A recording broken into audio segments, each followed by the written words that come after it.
아멘. 에스겔 선지자는 부시의 아들로서 제사장이었습니다. 이 제사장은 대대로 이 제사장의 직을 물려받죠. 부시도 역시 제사장이었고 에스겔도 그 아버지를 따라 제사장이 되었습니다. 에스겔서 1장 1절에 보면 이 에스겔이 30살 되던 해에 하나님께 선지자로 부름을 받았습니다.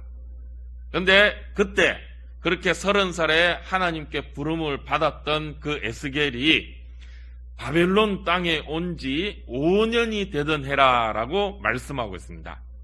그러니까 에스겔이 25살에 자기 고향 예루살렘에서 이 바벨론 그발 강가로 포로로 잡혀와서 거기서 5년이 지나고 하나님 앞에 선지자로 부름을 받았다는 것이죠.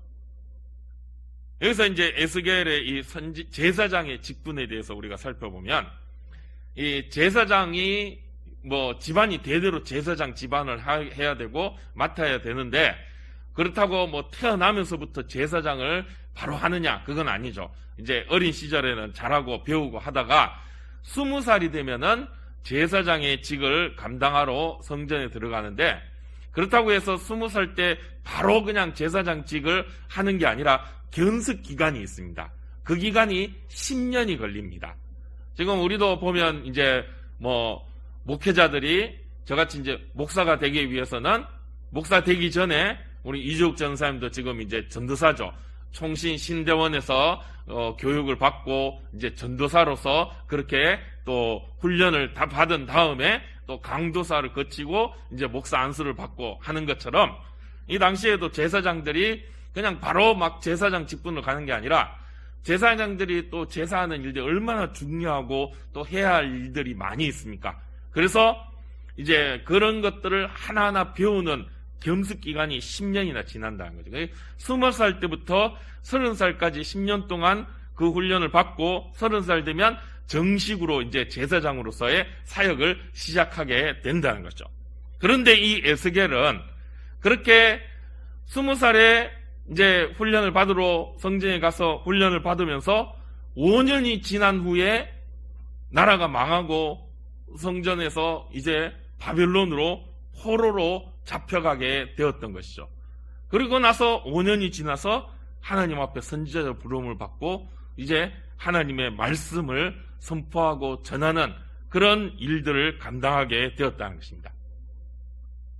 이 에스겔의 심정이 어떠했을까요? 청운의 품을 안고 이제 내가 제사장으로서 이제 사역을 시작하겠구나 하면서 열심히 훈련을 받고 5년 정도 지나면 이제 어느 정도 몸에 익고 이제 모든 것들을 다 감당할 수 있겠다 하는 그런 생각들을 갖고 이제 또 5년만 더 내가 훈련 받으면 제사장 직분을 잘 수행할 수 있겠지 했는데 나라가 망하고 그리고 그 성전에서 이제 쫓겨나서 끌려가가지고 바벨론의 그발 강가에서 포로로 생활을 하면서 5년의 세월이 지났다는 거죠. 그 기간 동안 에스겔의 어떤 이 심정들, 이제 제사장을 내가 이제 다시 회복할 수 있을까? 그런 어떤 이 마음의 근심들, 걱정들, 그리고 또 나라가 망하고 이제 여기까지 포로로 잡혀왔다는 그런 어떤 절망감, 그 가운데서 혹시라도 또 다시 하나님께서 돌이켜서 또 돌려보내주실진 않을까? 누가 이사야도 그렇고 많은 사람 선지자들이 또 돌아올 것이다, 회복할 것이다 하는데 또 금방 또 돌아가지 않을까? 이런 마음들, 그런 여러 복잡한 심정들이 에스겔에게 있었겠죠. 이건 에스겔뿐만 아니었을 것입니다. 당시 에스겔과 함께 이 바빌론의 그발 강가로 포로로 잡혀온 많은 사람들의 마음도 역시 그러하였을 것입니다. 우리가 이제 나라가 망했다. 그 가운데는 분명 어떤 사람들은 이제 어차피 우리나라는 망했으니까 이제 끝났다. 이제 우리가 바빌론 땅에 잡혀왔으니까 이제 여기에 왔으니까 그냥 여기서 정착해서 바벨론 사람들한테 잘 보여서 이제 나도 아예 그냥 바벨론 사람이 되어서 그냥 여기서 어떻게 뿌리 내리고 잘 살아보자. 이런 사람도 있을 것이고 또 일부 어떤 사람들은 우리는 다시 돌아갈 것이다. 여기서 우리가 이렇게 있으면 안 된다. 다시 돌아가자. 말하자면 독립운동을 해서 여기에 계속 포로로 바벨론에 있을 게 아니라 다시 우리가 예루살렘에 돌아가도록 우리가 독립운동을 하자. 뭐 이런 사람들도 있을 것입니다. 또 어떤 사람들은 막 절망에 빠져서 어떻게 해야 될지 모르는 그런 상실감 속에 사는 그런 사람들도 있었을 것입니다. 여러 많은 모습들이 있었겠죠. 5년이라는 기간, 어떻게 보면 길다면 기는 시간이고 또 짧다면 짧은 시간일 것입니다. 그 5년의 시간이 지나면서 그런 여러 많은 모습들이 이 이스라엘 포로로 잡혀온 그런 사람들 사이에서 이 그발 강가에 바벨론 포로로 잡혀온 유대 공동체 안에서 여러 그런 모습들이 있었을 것입니다. 그런 가운데 그들에게 에스겔은 하나님의 말씀을 선포합니다. 그리고 그 일을 우리가 에스겔서 말씀을 쭉 보면 이 에스겔이 거의 22년 동안 그런 선지자의 사명을 감당하며 하나님의 말씀을 선포하고 전하였다는 거죠. 그 시간들이 지나면서 많은 변화의 모습들을 보았을 것입니다. 그런데 점점 시간이 지나갈수록 이 이스라엘 사람들의 모습, 마음, 그 마음가짐들은 어떻게 되었을까요? 점점 더 절망의 구렁텅이로 빠져들고 더 소망이 전혀 없어져가는 그런 모습들을 보이고 있지 않았을까요? 우리나라도 역시 그랬죠. 우리나라도 예전 일제시대 때 나라가 일본에 송두리째 넘어가고 그러는 과정에서 우리는 36년에 이제 일제 식민지를 경험을 했죠. 처음 이제 나라가 일본에게 넘어갔을 때 그때 많은 사람들이 독립운동을 하고 물론 그 가운데 이완용 같은 뭐 매국 노두들 있고 아예 뭐 일찌감치 일본 편에 들어서 친일을 하면서 나라를 팔아먹은 사람도 있지만 그 가운데 또 많은 사람들은 우리가 독립해야 된다. 우리 힘으로 일본을 물리치고 우리가 독립하자 해서 막 독립운동을 했던 모습들도 우리가 볼 수 있습니다. 그래서 3.1 운동을 일으키고 뭐 독립운동을 하면서 이제 우리가 또 일본을 이겨내고 이 식민치하를 극복하고 독립해야 된다. 그런 모습들도 많이 있었지만 차츰 시간이 지나면서 어떻게 되었습니까? 처음에 독립운동 하던 사람들도 과연 우리가 일본을 이길 수 있을까? 저 일본을 보니까 정말 잘 나가는데 거기에 비해 우리는 점점 더 힘을 잃고 점점 더 어찌할 수 없는 상황이 되는데 아이고 어차피 우리는 독립 못할 것 같구나 포기하고 처음에 독립운동 하던 분들이 결국에는 뭐 친일로 이제 일본 편으로 마음이 변화되고 바뀌는 그런 모습들 우리가 역사적으로 볼 수도 있습니다. 물론 뭐 이 자리에서 제가 그것이 옳으냐 그러냐 이런 걸 따지자고 이 말씀을 드린 것이 아니라 그만큼 시간이 지나면서 절망의 마음들이 마음속에 생겨나기 시작하지 않았을까. 지금 이 바벨론 그발 강가에서 포로 생활을 하고 있는 이스라엘 백성들의 마음이 그러한 마음이 아니었을까 하는 것입니다. 시간이 세월이 점점 지나가면서 처음에는 돌아갈 수 있다. 돌아가자. 우리가 여기서 그냥 이렇게 살 수는 없다. 우리가 저 바벨론을 어떻게 바벨론의 이 포로로 그냥 이렇게 살 수는 없다. 우리가 다시 회복해야 된다. 우리가 누구냐? 우리가 이스라엘 아니냐? 우리가 다시 나라를 회복시키자. 이런 마음들, 그런 어떤 이 소망들이 있었을지라도 세월이 지나가면서 그 소망은 절망으로 바뀌어가지 않았을까 하는 것입니다. 그런 가운데 에스겔은 오늘 우리가 읽은 이 37장에 나오는 마른 뼈의 환상을 하나님께 받고 그 말씀을 전하게 됩니다. 이 말씀 우리가 너무도 잘 알고 있죠. 에스겔이 환상을 봅니다. 어느 골짜기에 갔더니 거기에 이 마른 뼈가 가득한 모습을 보게 됩니다. 그 마른 뼈들은 이미 이 숨을 거둔 지 한참이 되고 뭐 바짝 말라서 가죽도 없고 살도 없고 근육도 없고 아무것도 없이 바짝 마른 그런 이 뼈의 모습, 그것도 이제 붙어있지도 못하고 다 흩어져 가지고 더 이상 거기에서 생명의 흔적이라고는 전혀 찾아볼 수 없는 그런 마른 뼈의 모습들을 보게 된다는 것이죠. 그런데 거기에 하나님께서 이 생기를 불어넣어 주셔서 그 마른 뼈들이 다시 붓고 또 뼈가 생기고 또 거기에 힘줄이 생기고 살이 오르고 가죽이 덮여서 급기야 큰 군대를 이루게 되는 그런 환상을 에스겔이 보게 되었다는 것이죠.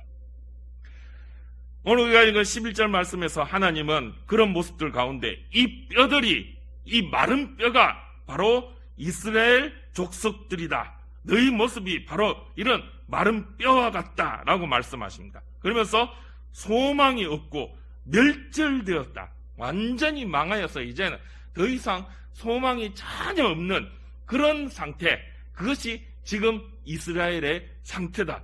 바로 마른 뼈와 같다라고 말씀하고 있는 것입니다. 그럼 이스라엘이 왜 이 지경이 되었을까요? 이스라엘이 왜 이렇게 마른 뼈와 같이 죽은 모습이 되었을까요? 전혀 생명의 흔적을 찾아볼 수 없는 그런 모습이 되었을까요? 이유가 뭐죠? 뭐 다른 게 있습니까? 죄 때문이죠. 죄 때문에 하나님 앞에 심판받아 벌을 받은 것이죠. 그러면 그 죄가 무엇입니까? 하나님을 잊어버린 거예요. 하나님을 망각한 것입니다. 이스라엘이 망하기 전에, 바벨론에게 포로로 잡혀오기 전에 이스라엘의 상태가 어떠했습니까? 여러 가지로 힘들고 어려운 상황들이 있었죠. 하나님은 그런 이스라엘에게 너희는 나만 바라봐야 된다. 너희는 나를 의지해야 된다. 나를 향한 믿음을 너희가 회복해야 된다. 라고 여러 선지자를 통하여서 경고하였지만 이스라엘은 그 하나님의 말씀에 귀 기울이지 않았습니다. 위기가 오고 또 힘든 상황이 오면 주변의 다른 나라들, 힘센 나라들, 야, 오늘은 아수르한테 기대볼까? 오늘은 애굽한테 기대볼까? 오늘은 바벨론한테 기대볼까? 이 나라 저 나라 기웃겨울리면서 힘센 세상의 권력을 쫓아 누구의 도움으로 오늘은 우리가 살아날 수 있을까? 그렇게 여러 힘센 강대국들을 기웃거리고 그러면서 급기야 그 나라에서 섬기는 우상들까지 들여와서 이제 하나님을 믿는 듯하나 하나님이 아닌 우상들을 쫓으면서 사는 그런 영적으로 음란한 모습을 보이는 그런 이스라엘의 모습, 그것이 죄인 거죠. 분명 성전에서 이 제사를 드리며 입술로는 주여 주여 하나님 여호와 하나님 찾고 있는데, 그런데 그들의 심령 가운데에는 하나님에 대한 믿음은 없고 우상들을 음란히 쫓으며 자기들 욕심대로 살아가는 그런 모습, 그 죄, 하나님은 바로 그 죄를 심판하신다는 것이죠. 그래서 지금 이스라엘이 망하여 바벨론 그발 강가에서 포로로 생활을 하게 되는 것이고, 그리고 그 모습이 지금 영적으로 이 마른 뼈와 같은 그런 모습임을 하나님께서 말씀하고 있다는 것이죠. 이런 이스라엘의 모습, 결국 하나님께서 이스라엘을 망하게 하신 데에는 이유가 있다는 거죠. 어떤 이유입니까? 왜 하나님께서 이스라엘 망하여 바벨론의 포로로 잡혀오게 하셨습니까? 바로 이 죄를 깨닫고 회개하시기 위함인 것이죠. 그리고 회개하면 하나님께서 그들을 다시 회복시키시기 위함인 것입니다. 이스라엘 안에서 잊어버린 하나님에 대한 믿음을 하나님께서 다시 회복시키시려고 이스라엘을 망하게 하시고 그들을 바벨론에서 포로 생활하게 하셨다는 것입니다. 그 기간이 70년이죠. 70년이면 세대가 길게 잡으면 한 2세대, 짧게 잡으면 3세대가 지나는 것입니다. 그러니까 처음 잡혀온 사람들이 아들, 손자까지 볼 수 있는, 좀 더 빨리 지는 경우 증손자까지 볼 수 있는 그런 세월이 70년의 세월인 거죠. 그 정도 되면은 이미 이 첫째 일대의 그 사람들의 모습들은 전혀 남아있지 아니하고, 이 이스라엘에 대한, 예루살렘에 대한 기억이나 흔적들은 어쩌면 많이 사라지고 이 바벨론의 문화와 모습들이 몸속에 깊이 박혀있는 그런 상태가 될 것입니다. 그런데 하나님께서는 그런 시간이 지난 후에 다시 이스라엘을 회복시키시겠다는 것입니다. 왜 그런 기간들을, 왜 그런 이 나라가 망하게 되는 고난을 주셨는가? 그 기간을 통하여서, 또 그런 일들을 통하여서 하나님에 대한 믿음을 회복시키시기 위함인 거죠. 하나님밖에 없다. 살 길은 오직 하나님뿐이다. 그것을 가르쳐 주시기 위함인 것이죠. 그래서 오늘 이 환상의 말씀 가운데서도 마른 뼈가 정말 이 골짜기에 가득한 그 마른 뼈들을 하나님께서 살리시는데 어떻게 살리십니까? 생기를 불어넣어 주셔서, 생기야 불어와라. 하나님께서 명령하셔 그 생기를 불어넣어서 그 마른 뼈들이 살아나게 될 것이다 라고 말씀하고 있는 것입니다. 하나님께서 주시는 거죠. 그래서 13절, 오늘 우리가 읽은 13절 말씀에 보면, 내 백성들아 내가 너희 무덤을 열고 너희를 거기서 나오게 한즉 너희는 내가 여호와인 줄 알리라. 내가 너희를 살릴 것이다. 내가 너희를 무덤에서 이렇게 세우고 다시 살릴 건데 왜 그렇게 하시느냐? 내가 여호와인 줄을 알게 하시려고. 그래서 하나님께서 그 마른 뼈들을 살리신다는 거죠. 살리시는데 무엇을 통해서 살리시느냐? 생기를 통해서. 그래서 14절에서 내가 또 내 영을 너희 속에 두어 너희가 살아나게 하고. 하나님께서 이스라엘을, 마른 뼈와 같이 죽은 이스라엘을 살리시는데 어떤 도구를 통하여 살리시느냐? 하나님의 영을 통하여 살리신다는 거예요. 성령을 불어넣어서 마른 뼈와 같이 죽은 그 이스라엘을 다시 살리시겠다라고 말씀하시면서 그 환상을 지금 에스겔에게 보여주시고 말씀하여 주셨다는 거죠. 그러니까 결국에는 이스라엘이 망했던 이유는 하나님을 알지 못했다는 거죠.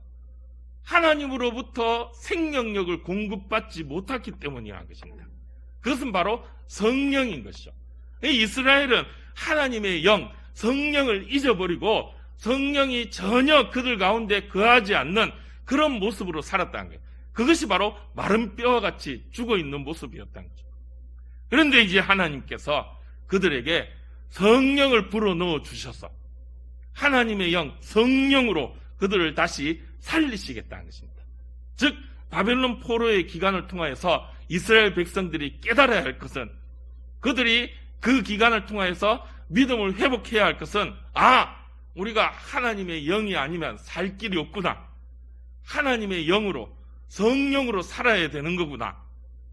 그것을 깨닫게 하고 가르쳐 주시기 위함인 그런 기간이 바로 이 바벨론 포로의 기간이었다는 거예요. 이런 고난을 통해서 하나님께서 이스라엘 백성들에게 그 성령의 능력을 말씀하시고 가르쳐 주셨다는 거죠.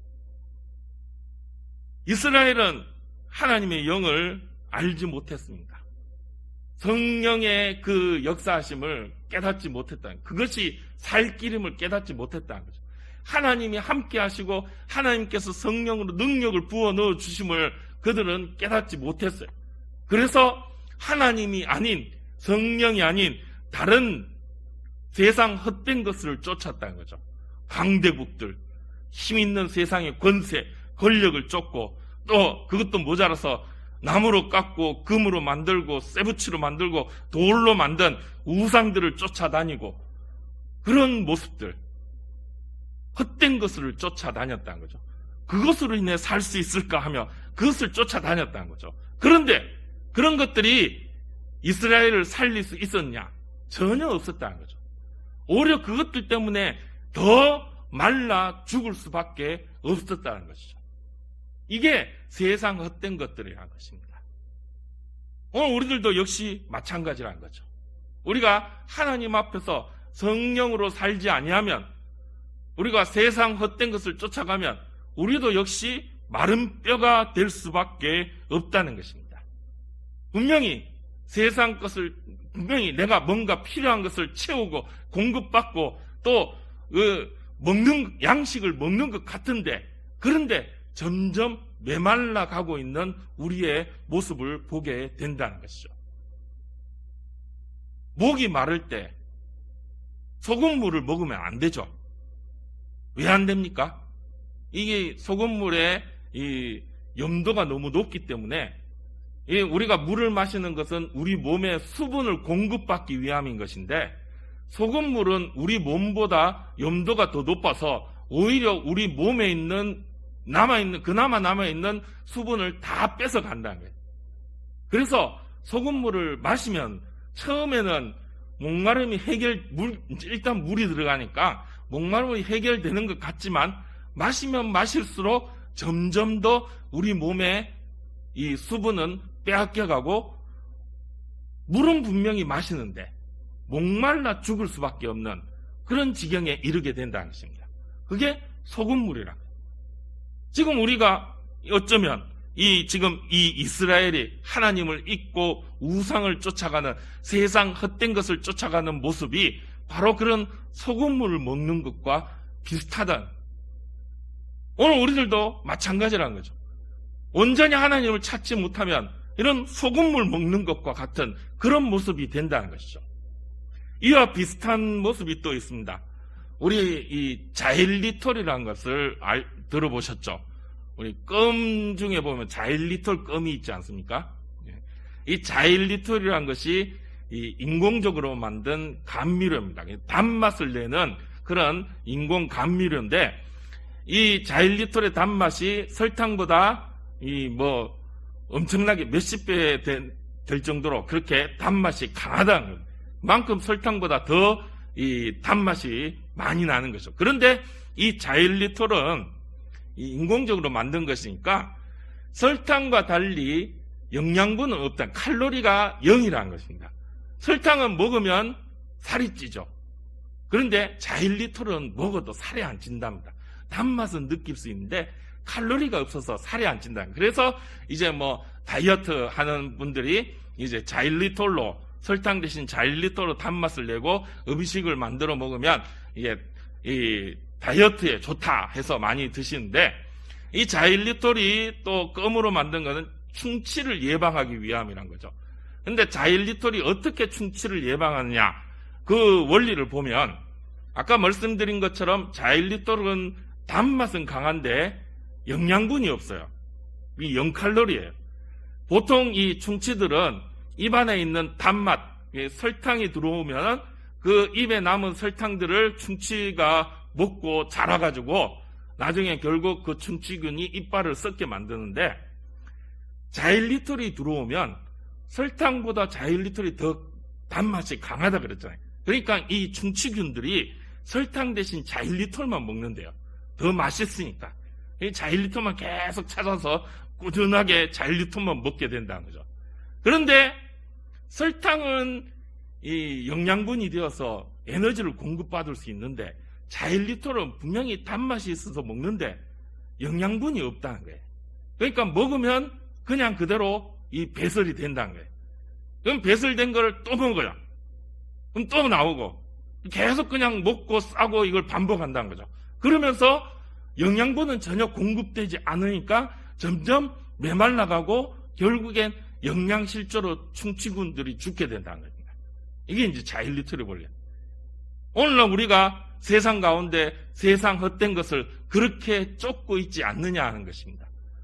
마치 자일리톨을 먹는 충치균처럼 그리고 목마름에 바닷물을 마시는 것처럼 먹기는 먹는데 뭔가 공급받는 것 같긴 한데 점점 메말라가고 마른 뼈와 같은 그런 모습이 되어 있지는 않느냐는 것입니다. 그러면 어떻게 해야 됩니까?